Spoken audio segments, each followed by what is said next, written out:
Hey folks, Ben with Ben's Campers here with the 1983 Scotty that we did a for sale video on last week. It has since sold and the buyer hired me to do some roof work and maintenance to it.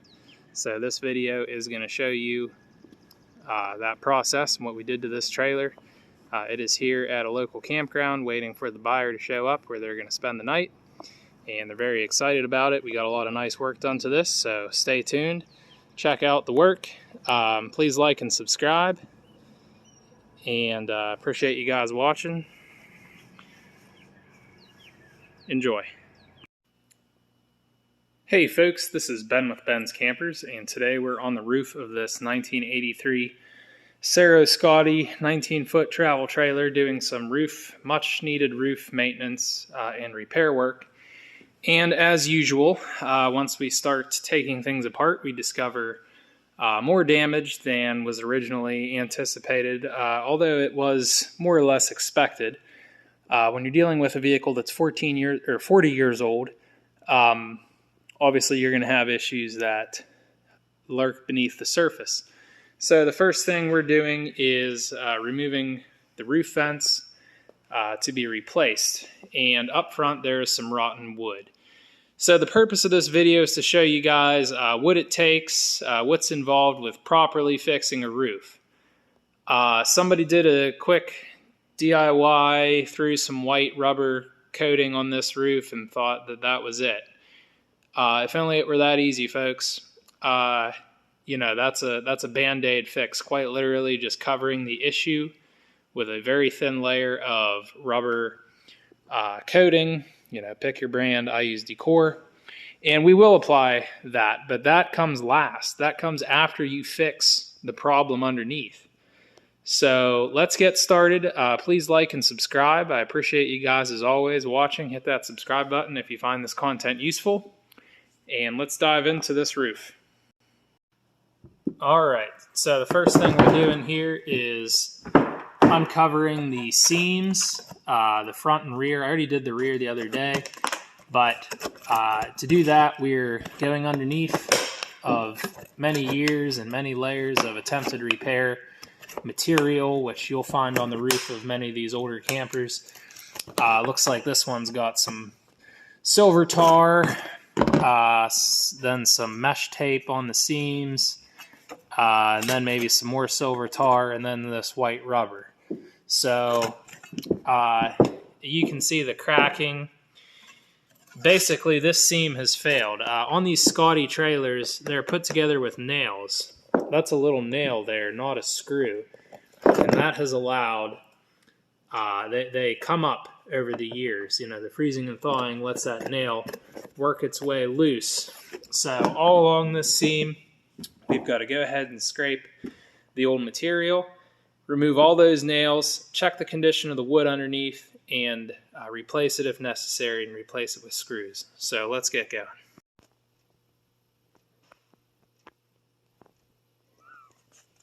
Okay guys, so we're in the 83 Scotty, and as you can see, pretty substantial water damage to the ceiling there.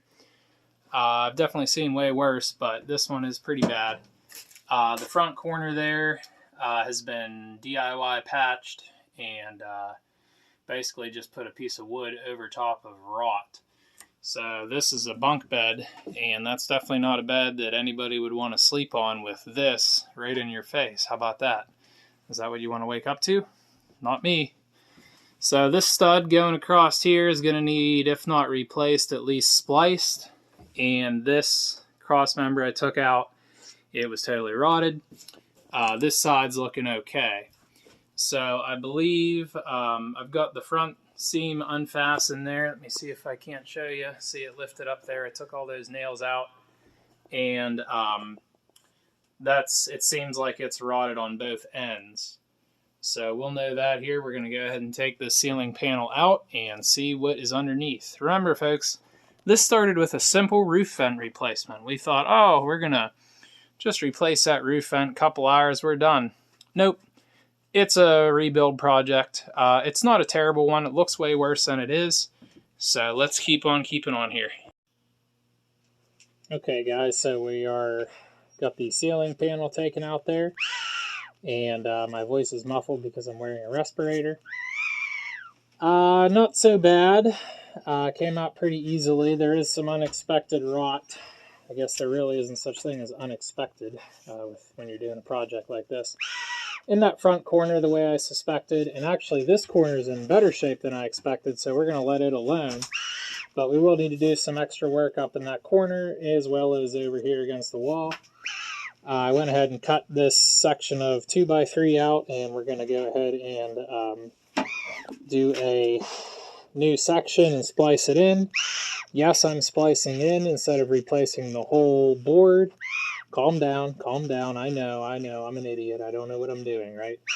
No, it's a perfectly acceptable way. We're going to sister it, and you'll see the way I put it back together here will be very strong and very walkable, much stronger than the original construction. So let's keep going. Hey Ben, what the heck is that? I thought you were working on a camper here. So what that is a piece of wood that we put as a base beneath the roof vent to give the roof a nice concave that will allow water to run away from the roof vent instead of towards it. From the factory, it had a piece of 1/4-inch frame around it, if you will, above the studs, but we put a nice piece of 3/8 there. Maybe that's closer to like a 5/16 or something, and that'll give us a really nice, we run it down to the other stud there and up above this one, so that gives us a really nice solid footer for our roof vent. So let's keep going.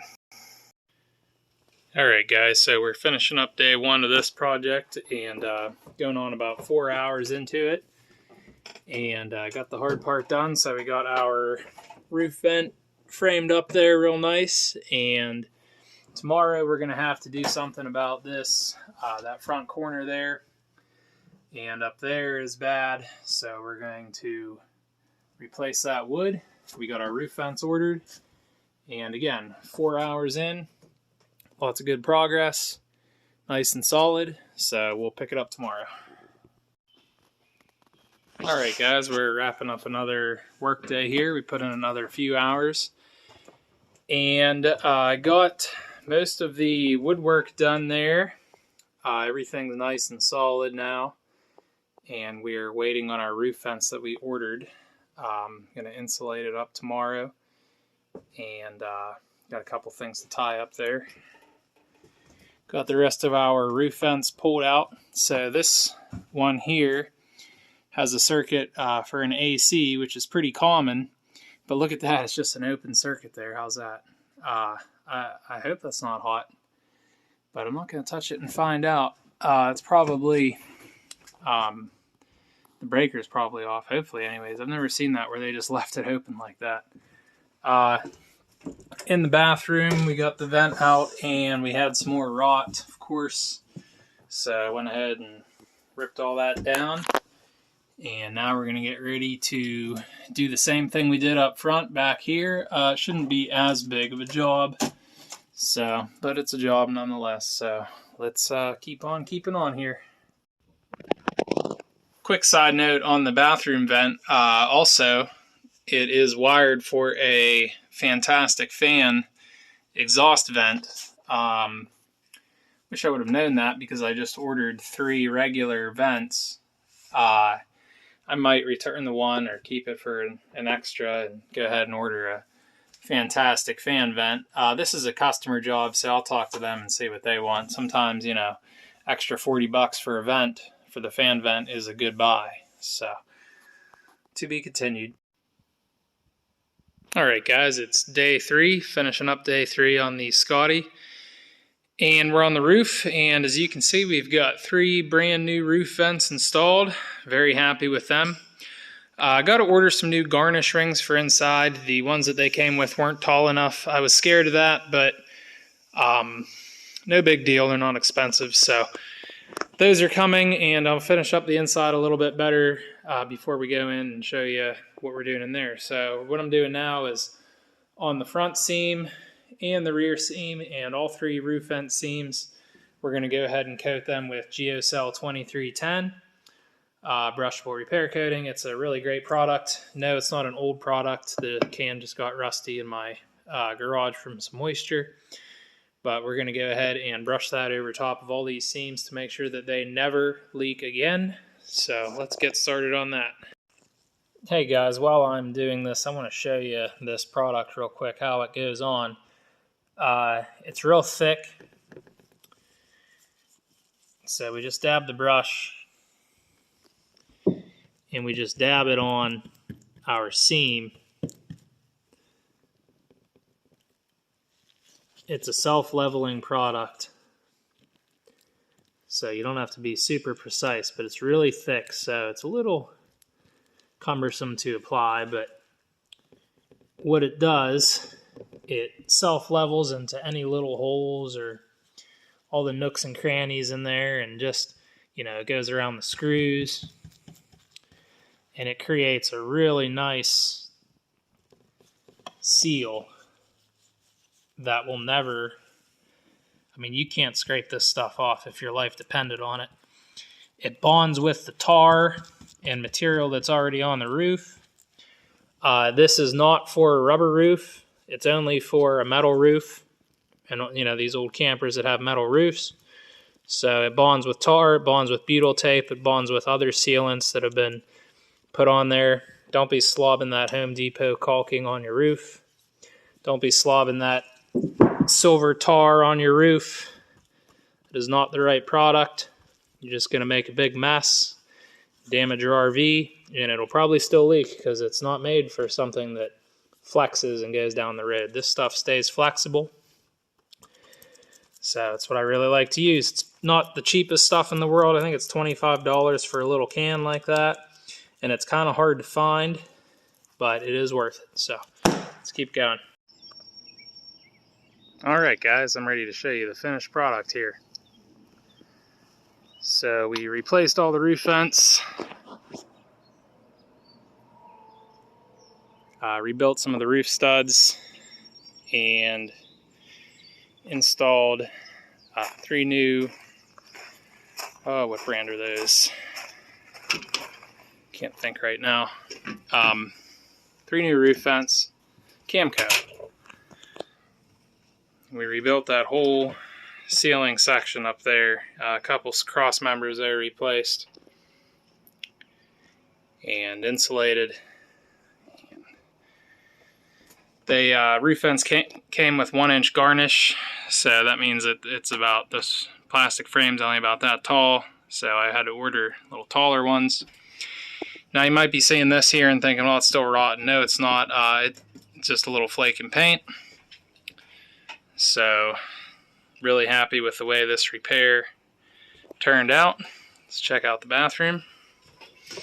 So on the roof we have the new vents on top of butyl tape, and then on top of that I put GeoCell 2315, and then I put the Decor white coating on top of that. So all those chemicals combine and create a compound that will never leak. Well, never is a strong word, but many years before that ever wears out. So this one's a wrap. The customer's on their way to spend the night here at the campground in it, and they're real excited, and so am I. It really turned out nice. This is a really nice little trailer, especially for the price. So if you are interested in trailers like this, please like and subscribe. Definitely get a bunch of them, and we'll have plenty more projects coming down the pipeline. So appreciate you guys as always, and God bless.